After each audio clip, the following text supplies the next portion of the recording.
राजस्थान में दर्ज एफआईआर में अमन चोपड़ा को बड़ी राहत मिली है। अमन चोपड़ा के खिलाफ राजस्थान हाईकोर्ट ने गिरफ्तारी पर रोक लगा दी है। अमन को 3 में से 2 एफआईआर में ये राहत मिली है। अमन चोपड़ा के खिलाफ बूंदी और अलवर में दर्ज एफआईआर के मामले में गिरफ्तारी पर रोक लगाई गई। वहीं डूंगरपुर में दर्ज एफआईआर पर भी जोधपुर में सोमवार को सुनवाई होगी। अदालत ने सुप्रीम कोर्ट के जजमेंट के आधार पर गिरफ्तारी पर यह रोक लगाई और कहा कि एक ही मामले में अलग अलग एफआईआर दर्ज नहीं की जा सकती।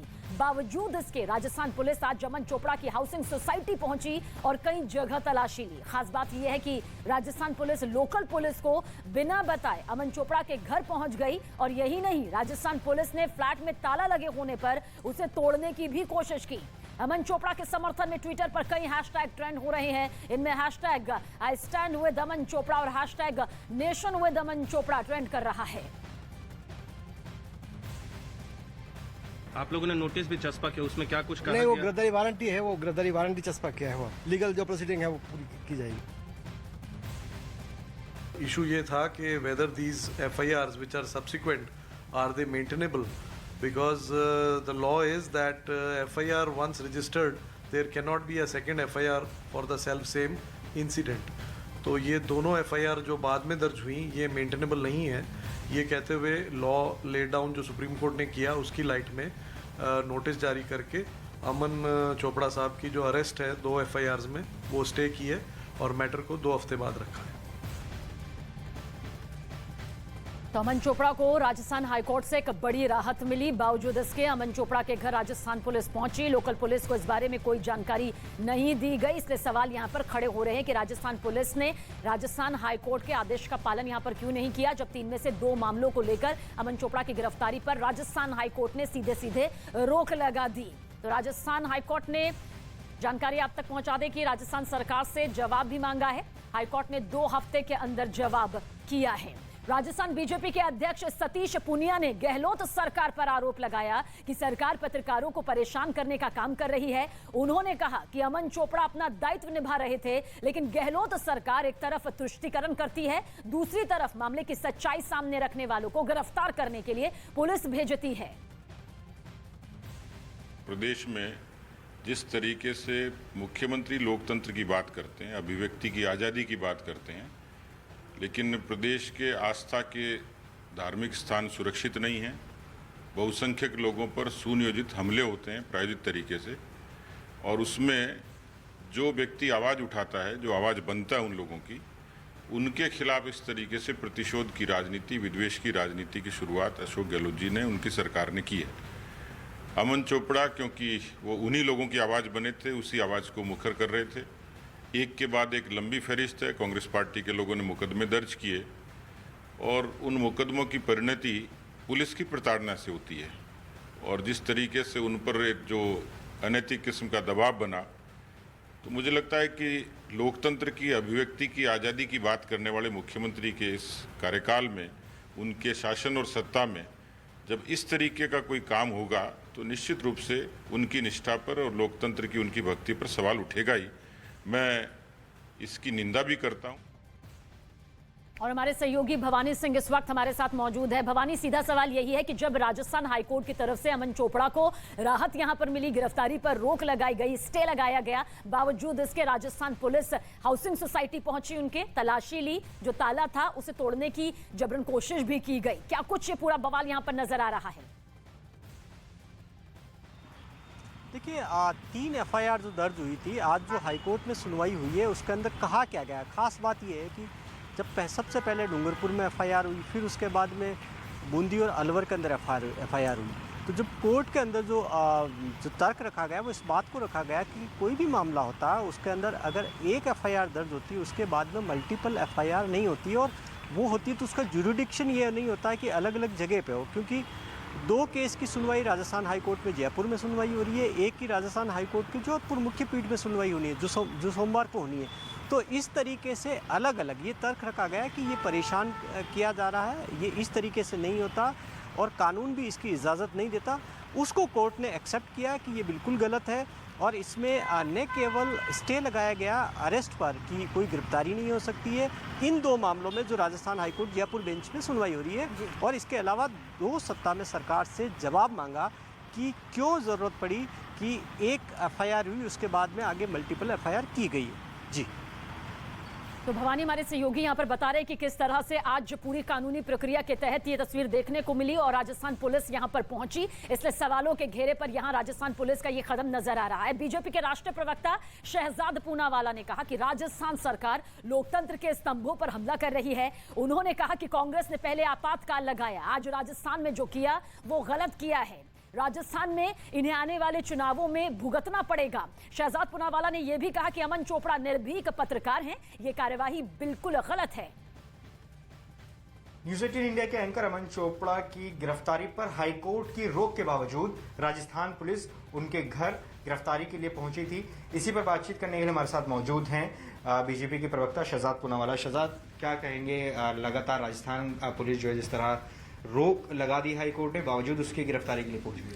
ये इमरजेंसी माइंडसेट और तानाशाही रवैया है राजस्थान की कांग्रेस सरकार का, जो उनकी रगों में वैसे ही है इंदिरा गांधी जी के जमाने में, कि किस प्रकार से स्वतंत्र मीडिया की आवाज को दबाने के लिए एक तो फर्जी मुकदमे करो और जब उस पर स्टे आ जाता है तब भी एक पत्रकार को प्रताड़ित करने के लिए, मानसिक रूप से उसे तोड़ने के लिए और एक समूह को परेशान करने के लिए इस प्रकार से पुलिस को भेजना, इंटिमिडेट करना, डराना, धमकाना, यही इनका चरित्र है। चाहे आप देखिए, जब भी कांग्रेस की सरकार रही है तो हमेशा मीडिया के प्रति इस प्रकार का उनका रवैया रहा है और मैं इसकी सख्त भर्त्सना करता हूं। इनसे करौली का मुख्य आरोपी मतलूब नहीं पकड़ा जाता, परंतु जो सच्चाई की बात करता है, जो जवाबदेही का आईना खड़ा करता है राजस्थान सरकार के खिलाफ, तो उसको पकड़ने के लिए, क्योंकि उनका नाम अमन है, तो उनको पकड़ने के लिए चले जाते। तो सवाल यहाँ पर खड़े होने लाजमी भी हैं। भवानी हमारे साथ बने हुए हैं। भवानी, आगे की क्या कुछ तस्वीर यहाँ पर नजर आ रही है? क्योंकि चस्पा यहाँ पर भले ही नोटिस को कर दिया और राजस्थान पुलिस ने पहुंचकर, लेकिन सवालों के घेरे पर उनकी ये कार्रवाई जरूर आ रही है। देखिए, बिल्कुल ये एक न्याय का तकाजा होता है जिसमें, क्योंकि दो मामलों के अंदर कोर्ट ने जब आज स्टे दे दिया तो जाहिर तौर पर तीसरा मामला जिसमें सुनवाई होनी है, तो सरकार को भी इंतज़ार करना चाहिए था कि मंडे को जब सुनवाई होती है उसमें क्या होता है, लेकिन उससे पहले पुलिस पहुंच जाती है और वो भी तब जब स्टे आता है, उसके बाद में अचानक पुलिस इस रूप में पहुंचती है। तो ये कई सारे सवाल खड़े हो रहे हैं कि आखिर ऐसा क्या हो रहा है कि जब स्टे के बावजूद एक मामले में जिसमें सुनवाई होनी है उसके अंदर अरेस्ट करने के लिए पहुँचती है। सरकार की ओर से अभी हालांकि कोई सफाई नहीं दी गई। जी, आप हमारे साथ बने रहिएगा। भवानी, जानकारी आपसे आगे भी लेंगे। और इस बीच भारतीय जनता युवा मोर्चा के अध्यक्ष तेजस्वी सूर्या ने अमन चोपड़ा के मामले में राजस्थान सरकार पर निशाना साधा। तेजस्वी सूर्या ने आरोप लगाया कि राजस्थान सरकार हाईकोर्ट के आदेश की अवहेलना कर रही है। आज देश देख रहा है राजस्थान पुलिस कैसे कार्रवाई कर रहा है अमन चोपड़ा के खिलाफ। पूरे देश आज देख रहा है महाराष्ट्र में नितिन नराणे हो या किरीट सोमैया हो, ऐसे विपक्षी नेताओं के प्रति कैसे फॉल्स और फैब्रिकेटेड केस लगातार डाला जा रहा है। तो तमाम तरह की प्रतिक्रियाएं अब सामने आ रही हैं। राजस्थान बीजेपी के प्रवक्ता लक्ष्मीकांत भारद्वाज ने आरोप लगाया कि राजस्थान सरकार देशभक्त पत्रकारों को परेशान कर रही है। अमन चोपड़ा के घर राजस्थान की पुलिस गई है, इसलिए गई है कि एक देशभक्त पत्रकार सच्चाई दिखाता है, जो राजस्थान सरकार की करतूतें उसको दिखाता है। एक राष्ट्रवादी पत्रकार जिसके खिलाफ राजस्थान में 3 केस दर्ज होते हैं, जिनके 2 के ऊपर हाईकोर्ट स्टे दे देता है और सोमवार को 3रे केस की सुनवाई है, बावजूद इसके अशोक गहलोत जी अपनी पुलिस भेजते हैं उसके घर पर उसको गिरफ्तार करने। और वो अशोक गहलोत जी कल जो प्रेस फ्रीडम की बात करने का ढोंग कर रहे थे, कल बड़े बड़े ट्वीट कर रहे थे मीडिया की आजादी को लेकर, वो अशोक गहलोत जी एक निरंकुश तानाशाह की भांति मीडिया की आवाज को दबाना चाहते हैं, सच की आवाज को दबाना चाहते हैं। और इस बीच राजस्थान बीजेपी के नेता राजेंद्र राठौर ने आरोप लगाया कि अमन चोपड़ा के घर पुलिस भेजकर राजस्थान सरकार ने हाईकोर्ट के आदेश का उल्लंघन किया। प्रदेश में मीडिया की आवाज को दबाने की कुचेष्टा प्रारंभ हो चुकी है। अमन चोपड़ा के विरुद्ध में तबाड़तोड़ 3 मुकदमे दर्ज किया जाना, चूंकि उन्होंने राजगढ़ में 300 वर्ष पुराने मंदिर तोड़े जाने पर तीखी प्रतिक्रिया व्यक्त की थी। मुकदमे दर्ज करने के पश्चात माननीय उच्च न्यायालय ने गिरफ्तारी के लिए स्थगन देने के पश्चात भी गिरफ्तारी का प्रयास किया जाना, मैं समझता हूं लोकतंत्र के चौथे स्तंभ पर यह कड़ा हमला है। तो राजस्थान हाईकोर्ट से स्टे के बावजूद अमन चोपड़ा के घर पुलिस के जाने पर राजस्थान बीजेपी के नेता रामलाल शर्मा ने मुख्यमंत्री अशोक गहलोत पर निशाना साधा है। अमन चोपड़ा जिसके ऊपर एक ही अपराध की अलग अलग 3 थानों के अंदर मुकदमा दर्ज करके राजस्थान की सरकार उनको गिरफ्तार करना चाहती है, लेकिन माननीय न्यायालय के स्थगन आदेश के बावजूद भी राजस्थान की सरकार और राजस्थान की पुलिस उनकी दहलीज के ऊपर उनको गिरफ्तार करने के लिए जाती है। तो सरासर एक तरीके से हम देखें तो कानून का भी उल्लंघन है, माननीय न्यायालय का भी उल्लंघन है और लोकतंत्र के चौथा स्तंभ का भी एक तरीके से अपमान है। भारतीय जनता पार्टी इस संपूर्ण घटना की निंदा भी करती है और राजस्थान सरकार को चेतावनी देती है कि इस तरीके का अनुचित कृत्य नहीं करे और पुलिस से भी मेरा आग्रह है कि सरकार के दबाव में इस तरीके की दहलीज को लांघने का काम नहीं करे। और दिल्ली बीजेपी के अध्यक्ष आदेश गुप्ता ने अमन चोपड़ा के मामले में पुलिस की कार्रवाई को तानाशाही बताया। कांग्रेस ने पहले देश में इमरजेंसी लगाई, कांग्रेस ने कई बार गलत तरीके से पत्रकारिता जगत के प्रमुख लोगों को निशाना बनाया सिर्फ इसलिए कि वो कांग्रेस के खिलाफ आवाज उठाई, उन्होंने राष्ट्रवाद की आवाज उठाई। आज कांग्रेस ने राजस्थान में ये जो किया है ये बहुत गलत किया। इसका परिणाम कांग्रेस को राजस्थान में भुगतना पड़ेगा। तो वहीं दिल्ली बीजेपी के नेता तजिंदर पाल सिंह बग्गा ने कांग्रेस पर पत्रकारों को परेशान करने का आरोप लगाया। बग्गा साहब, आपकी गिरफ्तारी हुई और उसके बाद आपको ले गए, उसके बाद दिल्ली पुलिस ने आपको रेस्क्यू कराया। हमारे यहाँ के जो एंकर न्यूज़ 18 के अमन चोपड़ा, उनके घर राजस्थान पुलिस लगातार पहुंच रही है और आज भी राजस्थान पुलिस उन्हें गिरफ्तार करने आई। आपको लग रहा है कि जो मीडिया की आवाज़ है उसे भी दबाया जा रहा है? देखिए, कांग्रेस और आम आदमी पार्टी मुझे लगता है रेस में लगी है कि कौन नंबर 1 आ सकती है मिसयूज ऑफ पुलिस का, मिसयूज ऑफ पावर का। और उसी का अमन चोपड़ा की क्या गलती थी? उन्होंने न्यूज़ में कांग्रेस को क्रिटिसाइज किया और इसलिए उनके पीछे ये पड़ी हुई है पुलिस। तो मुझे लगता है कि मीडिया की आवाज को दबाने की कोशिश कर रही है। तो इस पूरे मामले को लेकर तमाम तरह की प्रतिक्रियाएं सामने आ रही है। कुछ देर पहले हमने बीजेपी के नेता सुनील देवधर जी से बात की, क्या कुछ उन्होंने कहा, सुनिए आप भी। देखिए, ये बहुत ही धिक्कारणीय चीज है जो राजस्थान पुलिस ने की है। अब ये दिखाई दे रहा है, चाहे वो पंजाब पुलिस ने किया हुआ जो एक बहुत ही दुर्भाग्यपूर्ण कांड हो, या ये आज जो आप बता रही है जो घटना हुई है, ये हम करे सो कायदा, मतलब एक तरफ से जंगल राज और दूसरा अभिव्यक्ति स्वातंत्र की बात करने वाले किस तरह से बुरी तरह से पत्रकारों का दमन कर रहे हैं, जो हमारे खिलाफ किसी ने बोलना ही नहीं चाहिए। सत्य बोलोगे तो हम आपको प्रताड़ित करेंगे। इस प्रकार का जो रवैया है इसका धिक्कार होना चाहिए। पत्रकारों की सुरक्षा ये अहम विषय होना चाहिए। मैं जानता हूँ अमन चोपड़ा जी बहुत निर्भीक कर रहे हैं और इस प्रकार के पत्रकारों की आवश्यकता है आज मीडिया में। जो चाटुकारिता करने वाले पत्रकारों के सामने ऐसे जो युवा पत्रकार है वो इस तरह से हिम्मत से सरकार के खिलाफ स्टैंड ले, तो उनके साथ समाज ने खड़ा रहना चाहिए। सिर्फ मीडिया फ्रेटर्निटी ने नहीं, सभी ने खड़ा रहना चाहिए, ऐसा मुझे लगता है।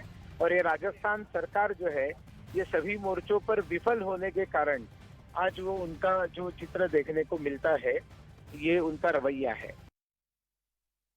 और वहीं अमन चोपड़ा के मामले में अशोक पंडित ने ट्वीट किया है, ये देश तुम्हारे साथ है, #I stand with अमन चोपड़ा के साथ उनका ये ट्वीट यहां पर सामने आया।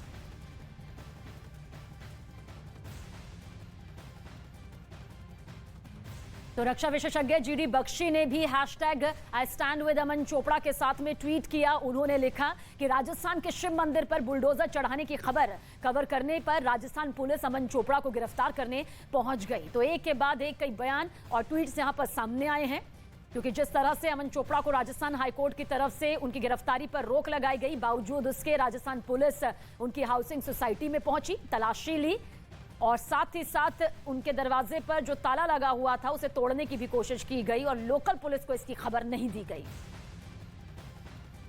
अब राजस्थान में ये हालत है कि मीडिया हो, चाहे कोई भी इंडिविजुअल हो, कोई भी व्यक्ति हो, वो अपनी इंडिपेंडेंट आवाज़ नहीं उठा सकता। अगर वो कुछ अपने आप बोलना चाहे, उसको फ्रीडम ऑफ स्पीच का भी अधिकार हमारे राजस्थान में नहीं।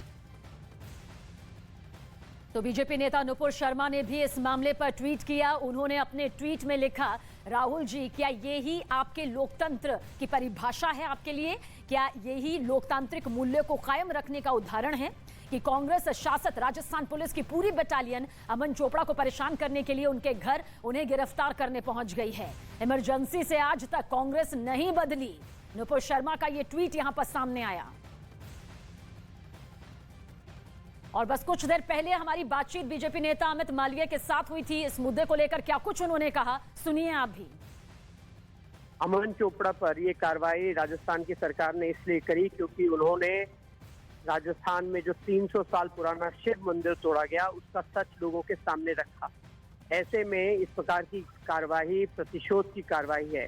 और ये सिर्फ अमन चोपड़ा पे ही नहीं, आपके ही नेटवर्क के अमीश देवगन पर भी इसी प्रकार से एफआईआर करके लगातार एक के बाद एक केस डालने का काम राजस्थान सरकार ने किया है। तो जहां जहां कांग्रेस की सरकारें हैं वहां वहां पत्रकारों को परेशान करने के लिए इस प्रकार की कार्रवाई करी जा रही है। और राजस्थान हाईकोर्ट के निर्देश के बावजूद पुलिस को वहां भेजना स्पष्ट रूप से दिखाता है कि ये दुर्भावना से की हुई कार्रवाई है। अमन चोपड़ा को परेशान करने के लिए ये कार्रवाई करी गई है, सिर्फ इसलिए क्योंकि उन्होंने राजस्थान में अशोक गहलोत की सरकार को बेनकाब कर दिया।